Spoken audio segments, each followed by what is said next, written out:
Continuaremos con la segunda carta del apóstol Pablo a la iglesia de Tesalónicas, y esta es la segunda parte, que es segunda de Tesalonicenses, y esta tarde me toca pues a mí, ¿verdad? Ya hablamos un poquito hace 2 semanas de la primera carta, ¿verdad? Entonces vamos a ver igualmente lo que es el autor, el lugar, la fecha, el propósito, quién eran los destinatarios y el tema principal, ¿verdad? Como ustedes saben, siempre en el primer capítulo habla de que Pablo, Silas y Timoteo. Entonces sabemos que el autor fue Pablo, quizá escrita por Silas, porque dice ahí Silvano, pero Silvano es Silas. Quizá puede ser que Silas ayudó a escribir, ¿verdad? Pero también vemos que Timoteo fue uno de los que enviaba Pablo para ver cómo estaban las cosas, y bueno, nos quedamos en que Pablo había tenido que salir de Tesalónica, ¿verdad? Porque se armó un alboroto. Sabemos que siempre que se llega a predicar la palabra de Dios siempre va a haber oposición, y sabemos que quisieron callar a Pablo, ¿verdad? Pero sabemos que nada prevalecerá en contra de la iglesia, que así ataquen a quien ataquen, a los predicadores, a los que llevan el evangelio, a los misioneros, la palabra de Dios siempre va a seguir, ¿verdad? Porque la palabra de Dios dice que nada prevalecerá en contra de su iglesia, de su palabra. Sabemos que Pablo tuvo que salir de Tesalónica, él se fue a Berea y de ahí se fue a Grecia, ¿verdad? Y sabemos que de esa manera el evangelio llegó hasta Europa. Entonces nos damos cuenta que el Señor aún permitía que eso pasara. ¿Por qué? Porque tenía que el evangelio llevarse más allá, ¿verdad?, de donde estaban. Y bueno, ¿qué era Tesalónica? ¿Se acuerdan que hablamos de que era, bueno, yo aquí lo que les quiero decir, que esta era una carta seguida de la primera, ¿verdad? Entonces ya estudiamos, como les dije, y bueno, sabemos que Tesalónica era una ciudad que estaba al norte de la provincia de Macedonia, que ahora es pues Grecia. Y a lo que Pablo llega ahí fue en el segundo viaje misionero, y sabemos que él cuando sale de ahí llega a Corintio, ¿verdad? Y también sabemos que el Señor lo llevó ahí con un propósito. Él estuvo bastante tiempo ahí, pero mientras estaba ahí, él escribió pues la primera carta y la segunda carta, ¿verdad? Entonces Pablo en esta carta, ¿por qué la mandó? Sabemos que los que la recibieron eran los de la iglesia, no a todos los tesalonicenses, ¿verdad?, sino especialmente a los que estaban en la iglesia. Y Pablo está ahí animándoles con esta carta, les quiere animar a que ellos sigan adelante en medio de esa persecución, porque sabemos que Pablo se fue, pero la persecución quedó. Y esa persecución vino porque ahí en Grecia había, la cultura griega era de muchos dioses. El gobierno lo tenían los romanos, pero todo lo que era de la cultura y todo eso estaba en manos de los griegos, y sabemos que los griegos tenían demasiados dioses. Entonces cuando Pablo viene y él les enseña acerca del verdadero rey, pues ellos no lo aceptaban, ellos no querían, ellos querían como que los de Tesalónica siguieran creyendo en todos los dioses. Pero sabemos que Pablo, al llegar y predicar la palabra de Dios, tiene poder y empieza a hacer el cambio. Dice ahí en la palabra que fueron muchos los que escucharon, eran muchos los gentiles y unos pocos judíos, y también sabemos que los judíos fueron los que hicieron todo ese alboroto para que Pablo se tuviera que ir, y bueno, ya sabemos un poquito acerca de esa historia. Entonces él quiere animarlos que en medio de esa tribulación, esa persecución que ellos están pasando, un tiempo que era difícil, ¿verdad? Porque cuando estamos bajo prueba no es nada fácil, es difícil estar bajo presión, bajo persecución, porque yo me imagino que todos los que sabían que predicaban o que estaban dejando de seguir a esos dioses y ahora seguían al Dios verdadero, tenían persecución. Entonces él quiere animarlos, ¿verdad?, para que ellos sigan y su fe no desmaye. Cuando tenemos pruebas a veces se nos hace fácil o queremos tirar la toalla, ¿verdad?, con tal de no sentirnos así, pero de todos modos, aunque tiremos la toalla, vamos a seguir teniendo pruebas, así es que mejor es estar en el Señor, ¿verdad? Entonces, también él quiere aquí en esta carta corregirle de unas malas interpretaciones que había en esa carta que él escribió. Ya les había escrito en la primera carta, que es acerca de la venida de Jesucristo. Y también él ahí menciona que estaban teniendo problemas con la escatología, con el tiempo adecuado, porque como ellos estaban teniendo mucha persecución, él les habló en la primera carta de la venida de Jesucristo. Entonces, había una carta, se dice ahí que había una carta que estaba rondando, que decía que Pablo la había escrito, donde él les decía que el Señor Jesucristo ya había venido por su iglesia. Entonces los tesalonicenses, al escuchar eso, se asustaron y pensaron: sí, es cierto, estamos ya bajo la gran tribulación porque estamos sufriendo, estamos siendo perseguidos. Y ellos pues se asustaron y dijeron no, o sea, ellos no se querían quedar, ellos decían: queremos irnos con el Señor, ¿verdad? Como dice ahí que Él va a arrebatar a su iglesia. Entonces ellos pensaban que se habían quedado y estaban pues tristes, estaban desanimados. Entonces Pablo quería corregir esto y ver quién había mandado pues esta carta falsa, porque sabemos que siempre también que se predica la palabra de Dios, el enemigo siempre va a usar personas para distorsionar la verdadera palabra de Dios. Entonces aquí alguien estaba trayendo esta mala información, y también vemos que él dice: no, es que eso no había pasado, manda a Timoteo para que él le dé también siempre mandaba a Timoteo para saber cómo estaba la iglesia, y pues Timoteo también regresa y le dice que están bien, que han permanecido, pero que la persecución se está cada vez aumentando. Sabemos que en ese tiempo era Nerón el que perseguía a la iglesia, y sabemos lo sangriento que fue Nerón, lo malvado que fue con todos los cristianos. Imagínense, nosotros solamente decimos eran perseguidos, tenían tribulación, pero las palabras, o sea, la magnitud que encierra lo que es la persecución. Dice que se los daba a los leones, a los niños los torturaba. O sea, los cristianos pasaron por demasiadas cosas, y yo me imagino que era muy difícil permanecer en fe, ¿verdad? Pasando todo esto, los torturaban, y él quiere animarlos a que ellos pues sigan en esa fe, que no desmayen.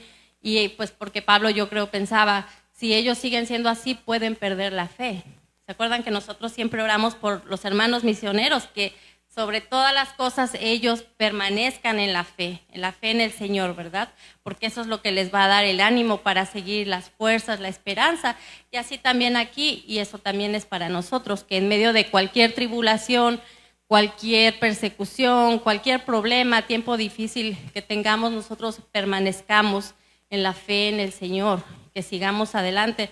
Aunque haciendo este estudio me ponía a pensar, de verdad que no se compara nada, absolutamente nada de lo que podamos. No es que menosprecie lo que estemos pasando, ¿verdad? Porque en este tiempo nos duele, pero comparación de toda esa tribulación que la iglesia estaba pasando, la verdad que digo, no tenemos nada, y estamos bien, estamos en la gracia de Dios, que Dios nos tiene bien. Estamos en un país donde no somos perseguidos, donde tenemos la libertad de hablar del Señor Jesucristo, donde podemos meditar en su palabra, y a veces no lo hacemos. Entonces nos quedamos muy cortos de parecernos a esta iglesia. Pues también esta iglesia sabemos que tenían cosas igual que no estaban bien, ¿verdad? Pero esta iglesia igual era la iglesia primitiva, y nosotros ya ahorita tenemos toda una gama tenemos el Antiguo Testamento, tenemos el Nuevo Testamento, y ellos no eran las primeras, ellos solo tenían el Antiguo Testamento, ellos estaban teniendo las primeras cartas. Entonces ellos igual están pues aprendiendo, ¿verdad? Y también Pablo les dice que sigan viviendo por fe, ¿verdad? En medio de la tribulación, que ellos también en el capítulo 3 vamos a ver que Pablo en el capítulo 2 da una doctrina y anima a ellos, una doctrina de lo que era el arrebatamiento, ¿verdad? Y en esta manera ellos tenían que vivir. Y ya en el tercer capítulo, porque segunda de Tesalonicenses solamente son 3 capítulos, es muy corto, ¿verdad? Y lo más interesante es cómo él les dice en el 3 que cómo debían de actuar, qué tenían que hacer ellos, cómo tenían que comportarse ya con la doctrina que les dio, les dice que se animen en la fe, y luego en la segunda parte él les habla de que de cuando va a venir el Señor, de cómo estaban diciendo que había venido el Señor Jesucristo, y él les quiere aclarar, no, eso no pasó, antes de esas cosas tiene que pasar algunas cosas, y es donde ahí él les anima, ¿verdad? Entonces también aquí,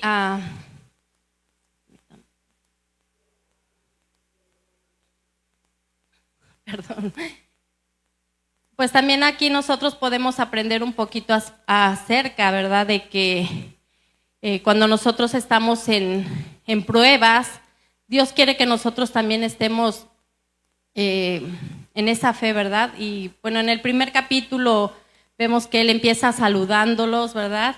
Y a partir del capítulo pues 3, Él ya empieza a entrar en materia, y Él les habla de el sufrimiento, las pruebas, de todo lo que ellos estaban pasando, tiempos difíciles. Y Él, les quería yo leer ese capítulo. Dice, a partir del 3, debemos siempre de dar gracias a Dios por vosotros, hermanos, que como es digno por cuanto vuestra fe va creciendo en amor de todos, y cada uno de vosotros abunda para con los demás. Él dice que él da gracias, ¿verdad?, por ellos, y él se sentía muy orgulloso de la iglesia, porque al recibir las noticias de Timoteo, él le dice que ellos han permanecido en la fe. Entonces él da gracias a Dios por ellos y se siente muy orgulloso, porque es difícil que ellos permanecieran en la fe. Pero miren lo que hace aquí, que ellos permanezcan en la fe. Dice que vuestra fe va creciendo y el amor de todo y cada uno de vosotros abunda para con los demás. O sea, en medio de esta prueba, en medio de esta tribulación, ellos se mantienen en fe. Y ya en el capítulo, en Primera de Tesalonicenses 1 al 3, él ya les había hablado de esto. Pero miren lo que hace aquí, lo que es la fe, que ellos van creciendo. Y ahora ellos pueden tener amor para con todos los demás. Eso es lo que hace la fe en nuestras vidas. Entonces, dice, por tanto, que nosotros mismos nos gloriamos de vosotros en las iglesias. Pablo iba por las iglesias poniéndolos a ellos como ejemplo. Miren a mis hermanos de Tesalónica, cómo son, vean su fe, sigan esa fe, permanezcan en la fe en medio de las tribulaciones, porque sabemos que la iglesia de Corintio, como fue una iglesia pues difícil, ¿verdad? Y así otras iglesias, yo me imagino que él les hacía ver que imitaran las buenas cosas. Dice, nos gloriamos de vosotros en las iglesias de Dios por vuestra paciencia y fe en todas vuestras persecuciones y tribulaciones que soportáis. Miren, ellos habían soportado. Y dice que vuestra paciencia, entonces es muy importante también la paciencia, la fe y la paciencia, yo creo que van juntas, ¿verdad? Porque no podemos tener fe sin paciencia, y paciencia, la paciencia va a producir, la fe va a producir la paciencia. Entonces es muy importante que nosotros tengamos fe y también seamos pacientes en medio de cualquier cosa, ¿verdad? Entonces yo les pregunto a ustedes, ¿tienen paciencia? Yo también me pregunto a mí, ¿verdad? Que si tenemos paciencia. Y aquí dice que la paciencia, ustedes saben que es esperar, ¿no? Muchas veces apenas yo fui al doctor y me tenían que dar unos resultados y yo ya estaba así como bien impaciente, ¿no? Que ya me dieran los resultados. Pero esa no es la paciencia de la que habla aquí, sino es una paciencia que tenemos que esperar con fe, con una expectativa de que lo que va a pasar es bueno, no estar dudando, sino vamos a tener una paciencia. Y dice que la fe es esperar debajo de algo. Entonces, en este caso es esperar en Dios, ¿verdad? Dice aguantar entre, permítanme tantito, es que no veo muy bien, me falta luz.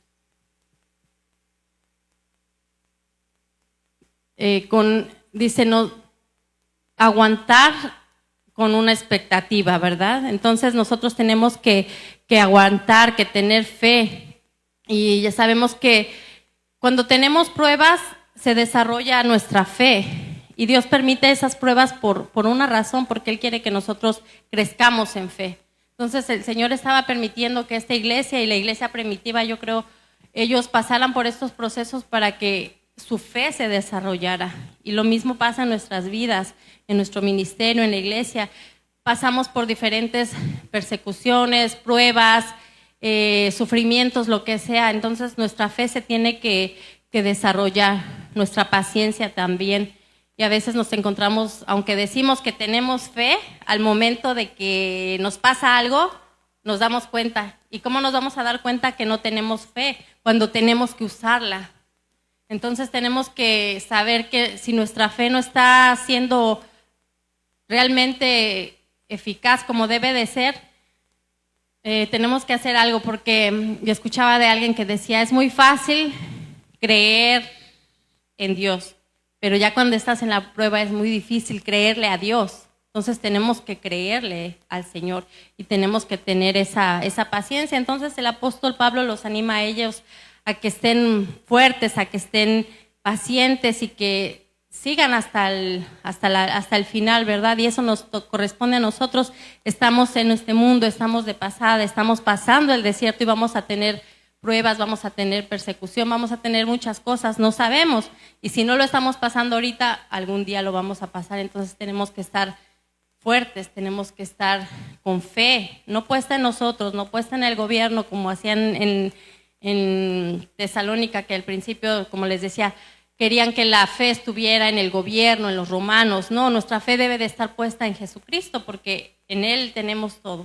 Entonces tenemos que ser nosotros pacientes, pedirle al Señor que podamos ser pacientes y que tengamos ese crecimiento que Él quiere que tengamos en medio de cualquier sea la circunstancia que estemos pasando, cualquier prueba. Y eso es lo que el apóstol Pablo quería, que ellos crecieran en fe, que ellos permanecieran hasta el final, ahora sí que hasta que el Señor lo permitiera, ¿verdad?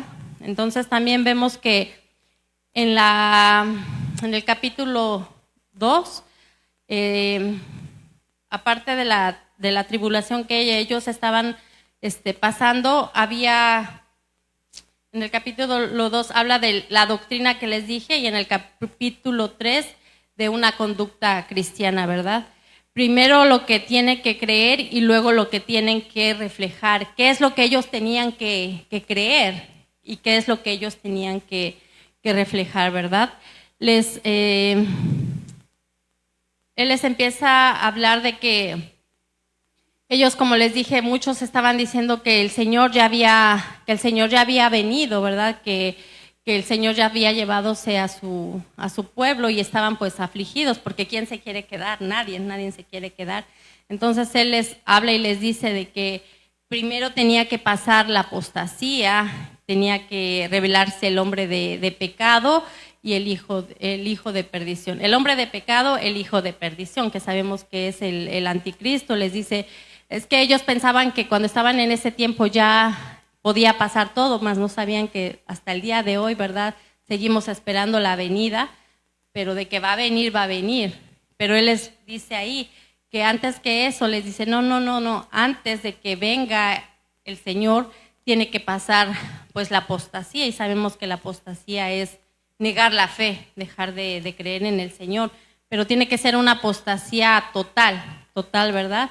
Y que el hombre de pecado se revele, y sabemos que ese es el anticristo, y el anticristo es que quiere ocupar el lugar de Dios, y sabemos que al final el anticristo, cuando él venga, va a venir a engañar no a su pueblo, sino a los judíos, ¿verdad? Él va a venir y como ellos están esperando un Mesías, Él los va a engañar a los judíos. Ellos están esperando porque ellos no quisieron creer en Jesucristo. Sabemos que cuando Él vino, ellos no lo aceptaron porque ellos querían que viniera un rey que los liberara del gobierno, pero el Señor vino humildemente a salvarnos, ¿verdad? Pero el Señor va a regresar como un rey, pero desgraciadamente ellos van a ser engañados, y sabemos que el anticristo, pues no, sabemos que Él ya está aquí y está haciendo, pero todavía no sabemos, ¿verdad? Entonces decían, ¿quieres saber quién es el anticristo? Pues te vas a tener que quedar para saber quién es, porque mucha gente especula y dicen, es esta persona, es esta y otra, pero el Señor solamente sabe, ¿verdad? Pero Él les hace ver que tiene que pasar todo esto y que no es que el Señor ya había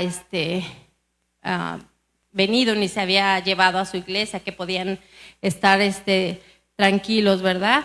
Y también vemos, bueno, voy a leer un poquito en ese capítulo para, permítanme tantito.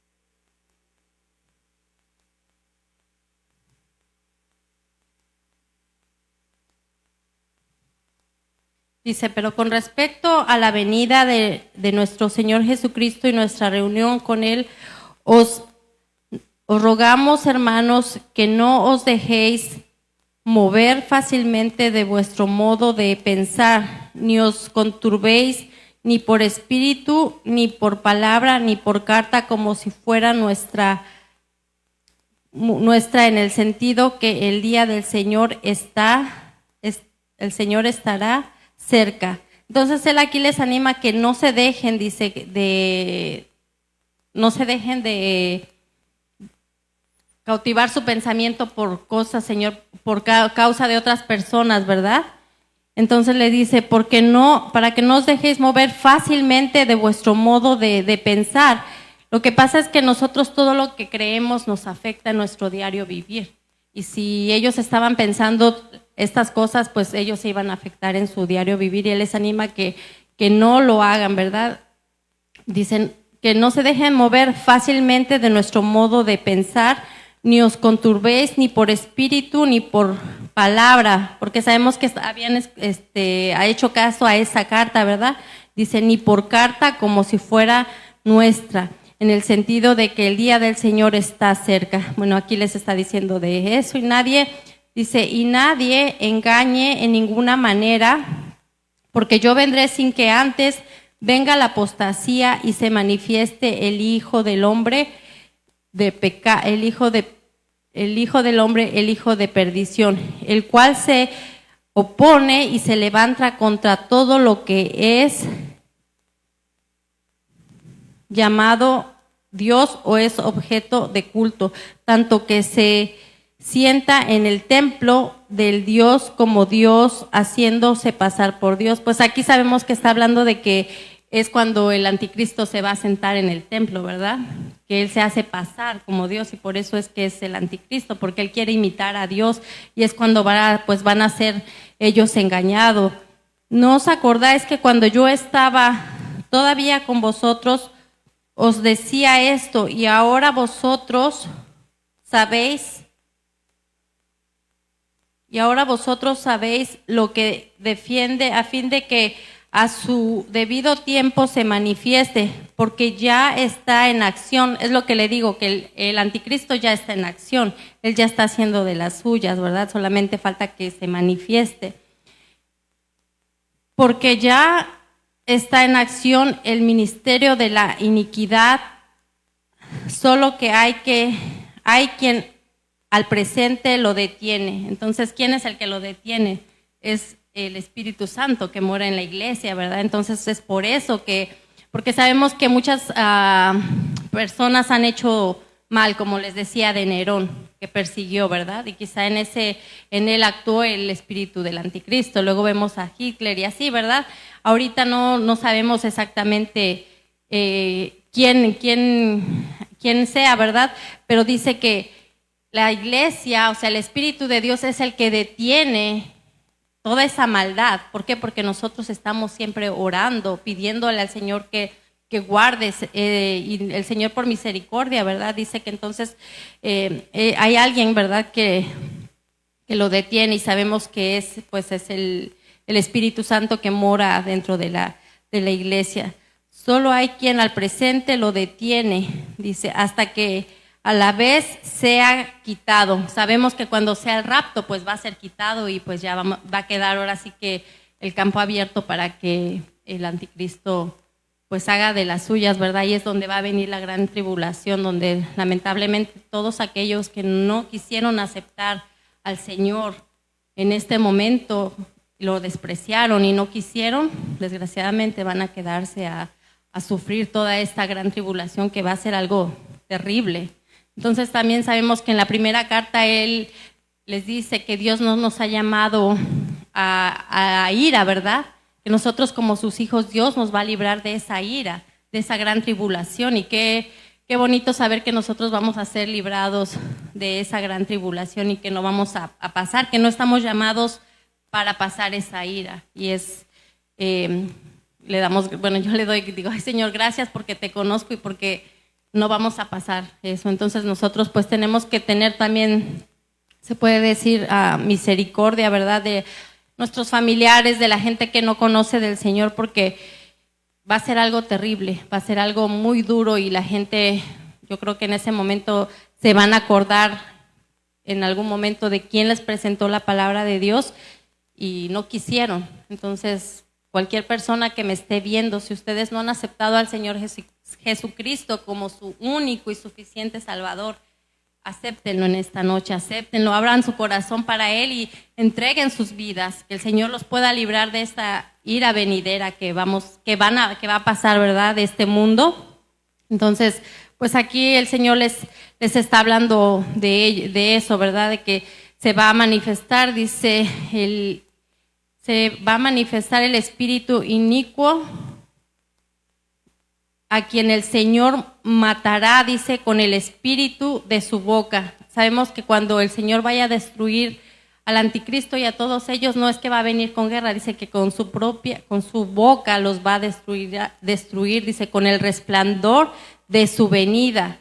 Inicuo, cuyo advenimiento es por obra de Satanás, con gran poder y señales y prodigios mentirosos y con todo engaño de iniquidad, para los que se pierden por cuanto no recibieron el amor de la verdad. Y esto es lo que les decía yo, que no recibieron el amor de la verdad. Y sabemos que el amor de la verdad es Jesucristo, es la salvación que Él vino a darnos. Y dice que por eso ellos se van a perder y van a pasar una eternidad en el infierno. El infierno es real. El infierno dice que no va a ser tanto que porque se estén quemando que van a sufrir, sino lo más terrible es estar alejados de la presencia de Dios. Entonces eso va a ser terrible, que la gente se vaya al infierno a pasar toda una eternidad sin la presencia de Dios. Entonces vemos aquí que dice, por esto Dios les envía un poder engañoso para que crean la mentira, a fin de que sean condenados todos los que no creyeron a la verdad, sino que se complacieron en la injusticia. Dice que sean condenados todos los que no creyeron. Eso es lo que va a pasar para la gente que no cree en el Señor Jesucristo. Dice que van a ser condenados, dice, sino que se complacieron en la injusticia, no en el amor de Dios, sino en todas las injusticias.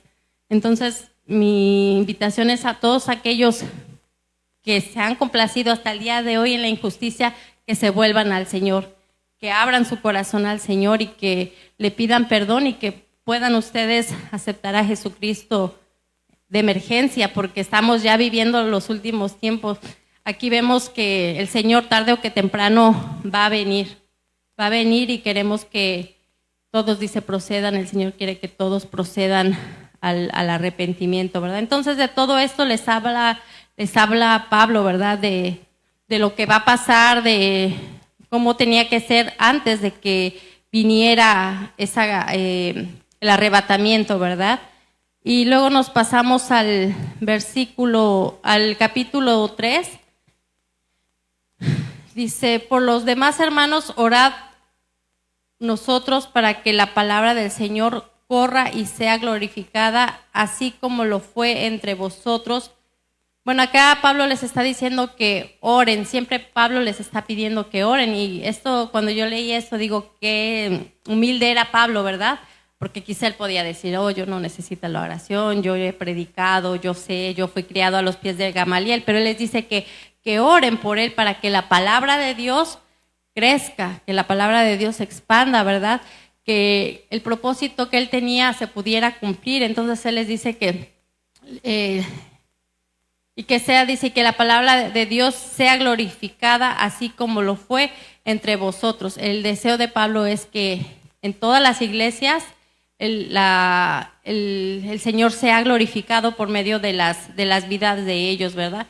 Dice, y para que seamos, también les dice, para que seamos librados de hombres perversos y malos, porque sabemos, como les decía ahorita, siempre que se predica la palabra de Dios, siempre vamos a tener oposición y el enemigo usa gente, hombres malvados. Entonces les dice a ellos, y como estaba pasando, ¿verdad? Que dice, hombres malvados y perversos, porque las personas que no tienen al Señor son eso, hombres malvados y perversos. Cuando a veces ven que predican, por ejemplo, los misioneros, cuando van, toda esa persecución que hay es por hombres que son malvados y perversos.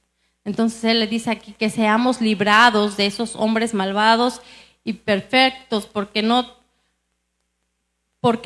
es de todos la fe, y es lo que les digo, que no todos tienen la fe, sino que hay hombres que son malvados. Dice, pero fiel es el Señor que os afirmará y guardará del mal. Aquí Dios está dando una promesa de que Él es fiel, Él nunca nos va a dejar, que vamos a ser guardados.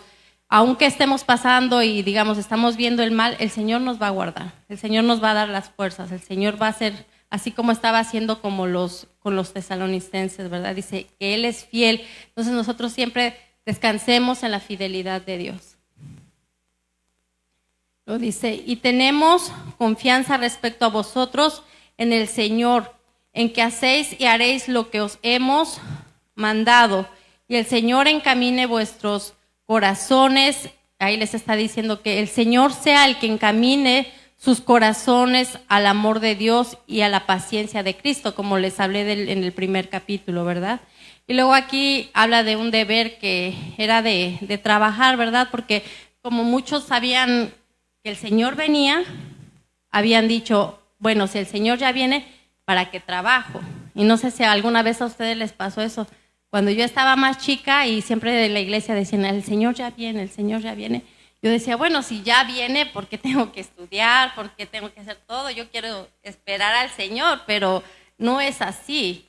No es así que el Señor quiere que dejemos de trabajar o de hacer las cosas, porque sí tenemos que estar listos, el Señor ya viene, pero el Señor no nos quiere encontrar flojos o ahí esperando nada más que venga, ¿verdad? No, el Señor quiere encontrarnos haciendo algo. Entonces, aparte de todo es que si nosotros hacemos algo, estudiamos, los que son doctores, los que son lo que sea, Dios te puede usar en ese ámbito, ¿verdad? Para que tú compartas. Así es que, pues mi tío a mí me decía, no, tú tienes que seguir haciendo la vida, claro, siempre con la expectativa de que el Señor viene apartándote para el Señor, pero sí trabajando, ¿verdad? Y en ese ámbito, pues compartiendo de la palabra de Dios.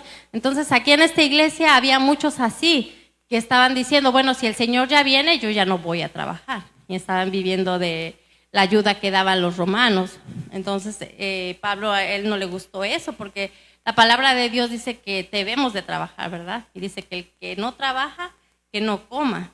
Entonces, tenían que trabajar y no tenían, aparte de todo, que cuando uno deja de trabajar, uno puede entrar en ser ocioso, en estar haciendo cosas que no edifican, que no ayudan, ¿verdad? Dice, pero rogamos, hermanos, en el nombre de nuestro Señor Jesucristo, que os apartéis de todo hermano que ande desordenadamente y no según la enseñanza que recibiste de nosotros. Bueno, acá él les está haciendo mención de que si hay gente que está haciendo todo lo contrario a la palabra de Dios, dice que no se junten con él, pero no en una manera de como ya lo vamos a rechazar y a dejar, sino en una manera de que le vamos a hacer ver a esa persona, porque acuérdense que estamos hablando de un hermano entre nosotros, le vamos a hacer ver la manera de que está mal lo que él está haciendo, de que él tiene que regresar al Señor y hacer las cosas de acuerdo, no es para despreciarlo y destruirlo, no, va a ser para que nosotros podamos enseñarle a él de que queremos que él, y podemos hablar, ¿verdad? Y decirle que mira hermano, lo que tú estás haciendo no está bien, exhortándolo, ¿verdad? Dice, porque vosotros mismos sabéis de qué manera debéis imitarnos. El Señor quería que nosotros imitemos al Señor, ¿verdad? Entonces Pablo les está diciendo que lo imitáramos y también que imitáramos a Pablo y a sus colaboradores, porque sabemos que Pablo, él hacía tiendas con sus manos, sus colaboradores también. Ellos no querían depender de la iglesia, que la iglesia les estuviera manteniendo, ¿verdad? Todo el tiempo, sino que Pablo quería enseñarles que él trabajaba con sus manos, que no estaba ocioso y que no nada más estaba queriendo recibir dinero. Entonces él se pone como ejemplo porque él trabajaba y también pues junto con él Silas y también Timoteo, ¿verdad? Entonces dice, ni comimos, perdón, porque vosotros mismos sabéis de qué manera debéis imitarnos, pues nosotros no anduvimos desordenadamente entre vosotros, ni comimos de balde el pan de nadie, sino que trabajamos con afán y fatiga día y noche para no ser gravosos a ninguno de vosotros. Esto es lo que les decía, que él no quería hacer carga para nadie, en verdad, y él trabajaba. Dice, no porque no tuvimos derechos, sino por daros a vosotros mismos un ejemplo. Pablo, sabemos que la Biblia dice que el obrero es digno de su salario, entonces dice ahí que él es digno, que lo puede hacer, pero él quería, como les dije, ponerse de ejemplo, ¿verdad? Dice, no porque no tuvimos derechos, sino por daros nosotros mismos un ejemplo para que nos imitéis. Porque también cuando estábamos con vosotros os ordenábamos esto: si alguno no quiere trabajar, tampoco coma, como les dije, porque oímos algunos de entre vosotros andan desordenadamente, no trabajando en nada, sino entremetiéndose en lo ajeno. Como les decía, que no trabajar trae el ocio, ¿verdad? Puedes estar haciendo cosas que no. Dice, a los tales mandamos y exhortamos por nuestro Señor Jesucristo, que trabajando sosegadamente coman su propio pan. Y vosotros, hermanos, no os canséis de hacer el bien. O sea, que ellos no se cansen de hacer el bien. Dice, y si alguno no obedece a lo que decimos por medio de esta carta, a ese señaladlo y no os juntéis con él, para que se avergüence, mas no lo tengáis por enemigo, sino amonestadle como a un hermano. Es lo que les decía, de que si vemos a alguien, ¿verdad?, lo vamos a amonestar como un hermano, no como un enemigo, pero dice que para que él se avergüence, ¿verdad? Entonces aquí vemos que en este capítulo, pues Pablo les habla de que ellos fueron amados por el Señor, fueron escogidos por el Señor, Él los santificó, Él los llamó, dice, para alcanzar la gloria del Señor Jesucristo. Entonces Él al final les da una bendición y dice, estad firmes y retened la palabra de Dios, mantente firme y retén la doctrina de la palabra de Dios, ¿verdad? Voy a leer la bendición final que les da. Dice, el mismo Señor de paz os dé siempre paz en toda manera.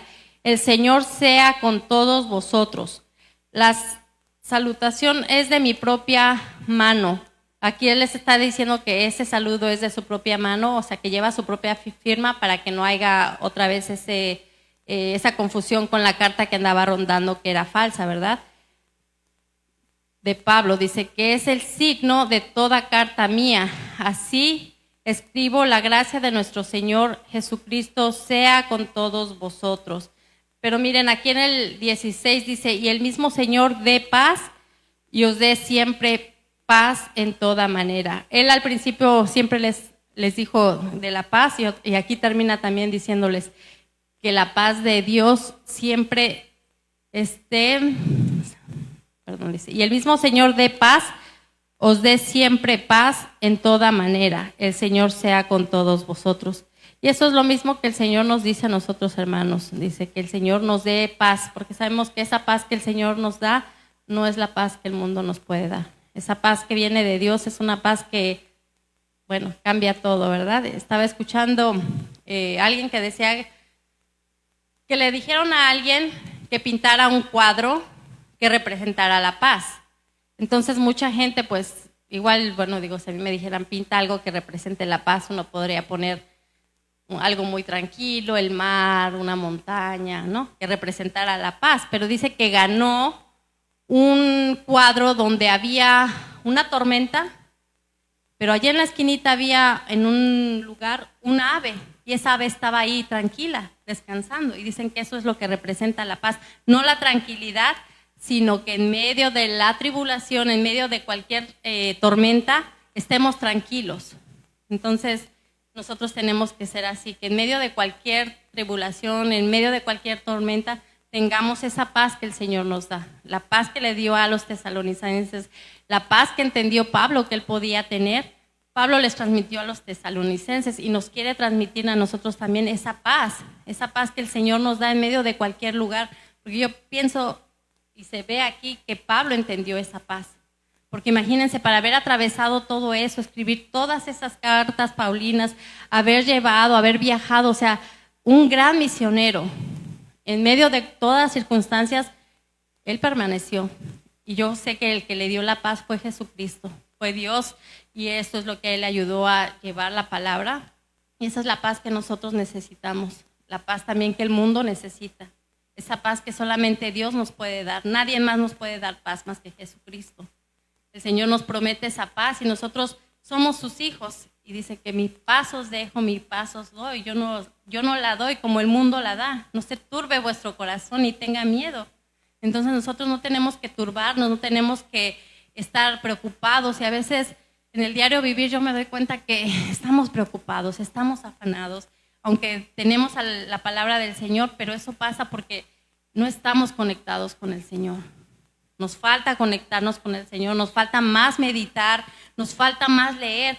Al leer la palabra de Dios, al ver los ejemplos de Pablo, de las iglesias, uno aprende bastante, hermanos.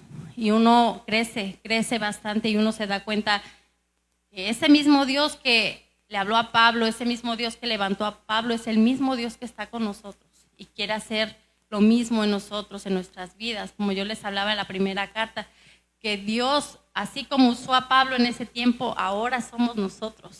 Y que nosotros tenemos el Espíritu Santo, ¿verdad?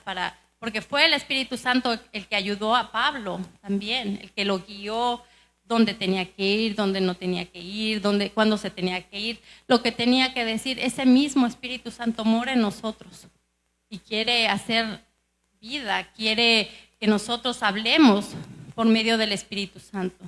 Entonces mi ánimo es que en esta noche nosotros igual tomemos esta carta como para nosotros, que el Señor nos está animando, que en medio de cualquier circunstancia sigamos, que te crezcamos en fe, que podamos ser fieles, que permanezcamos en medio de cualquier situación que estemos pasando o vayamos a pasar, que estemos firmes, que crezcamos en fe, que desarrollemos esa fe, que tengamos lo que el Señor quiere, todas esas armas que el Señor nos ha dado, que las pongamos en práctica, que estemos también a la expectativa de su venida. Sabemos que Él va a venir tarde que temprano, que estemos preparados, que no estemos ociosos, que el Señor nos encuentre trabajando, que podamos también nosotros recordar que el Señor viene y también ayudar a otros a que ellos puedan venir al arrepentimiento y ellos se puedan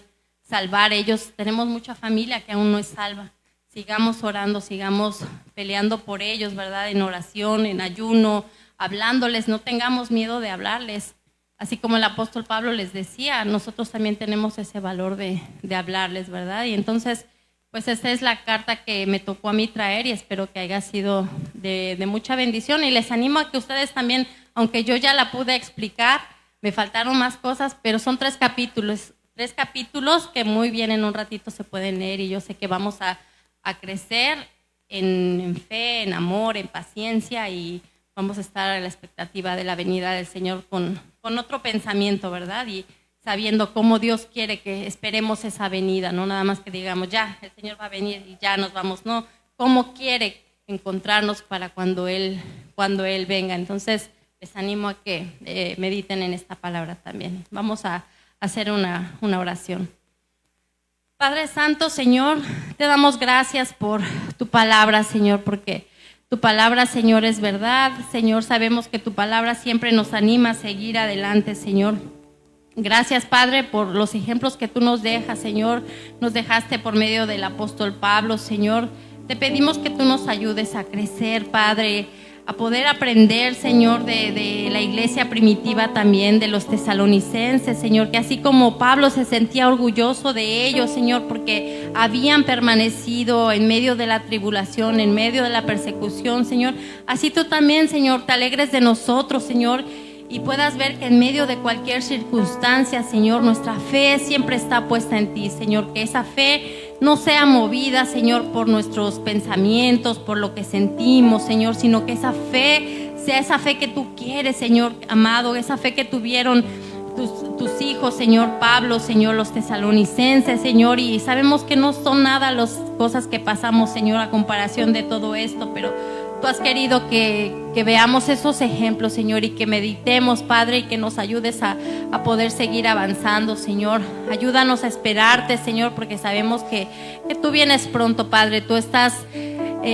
a punto de regresar. No sabemos cuándo, Padre, pero los tiempos, Señor, los vemos y sabemos que cada día la maldad va aumentando, Señor, y que tú, Señor amado, quieres que nosotros estemos, Señor, con nuestra lámpara encendida, Señor, llena de aceite, Señor, y podamos, Señor, estar a la expectativa de tu venida, Señor, pero también compartiendo de tu amor, Señor, de tu gracia, de tu misericordia que tú tuviste algún día con nosotros, Señor.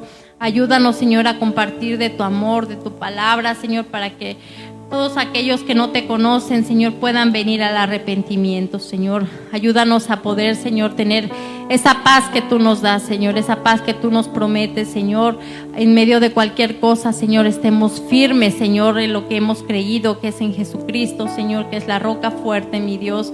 Padre, yo te pido que juntamente con mis hermanos, Señor, tú nos ayudes a ir avanzando cada día, Señor. Estas carta, Señor, que tú dejaste es para que nosotros, Señor, tomemos el ejemplo, Señor, y sigamos adelante, tomemos ánimo, Señor, y podamos seguir, Señor, y para que también, Señor, podamos compartirla, Señor, con otras personas, pero también vivirla cada día, que cada semana que venimos y aprendamos, Señor, de una nueva carta, Señor, no solo se quede en el intelecto, Señor, o nos hagamos como con una cabeza grande llena de tantas enseñanzas, sino que lo pongamos por obra, Señor. Ayúdanos a poner en obra tu palabra y cada enseñanza que se da, Padre Santo, para que sigamos avanzando, sigamos creciendo y podamos hacer tu obra, Señor. Gracias te doy, Señor, por todo lo que tú nos das, por tu palabra, por nuestro Señor Jesucristo, por la salvación, Señor. Gracias, Padre, en el nombre de Cristo Jesús te lo pedimos. Amén. El Señor les bendiga, hermanos.